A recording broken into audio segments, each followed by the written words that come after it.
Sound check. Well, firstly, what is falsetto?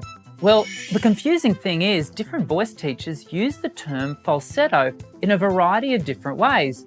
For example, the Dictionary for the Modern Singer suggests that the term falsetto is just another name for head voice, noting that falsetto is almost exclusively used among voice professionals to describe the male head voice. Hoch goes on to allow that some vocal pedagogues and voice scientists make a distinction between head voice and falsetto, citing more thyroarytenoid activity or mix in the head voice. In this definition of falsetto, the thyroarytenoid muscle is completely unengaged.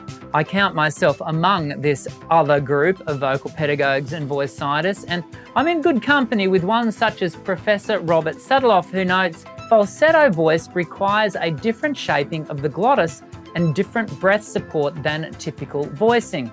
Remember how I said this can get confusing?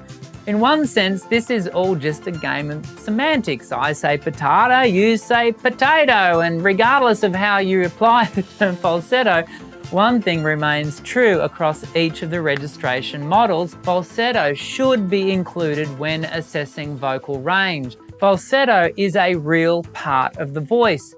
Plainly, falsetto sounds different to those parts of the voice we spend most of our time in. But that does not make it any less real. In Bodymind and Voice, Thurman and Welch write, when learning this skill for the first time, singing in the falsetto register, a singer's brain will need to do target practice for a period of time to master the subtle contraction intensities involved in register blending. As a result, a voice will sound unstable at first, perhaps with crackly flips as the sound qualities of upper and flute falsetto shift unpredictably. And I think this is at least in part why singers hesitate to include falsetto as a part of their whole voice.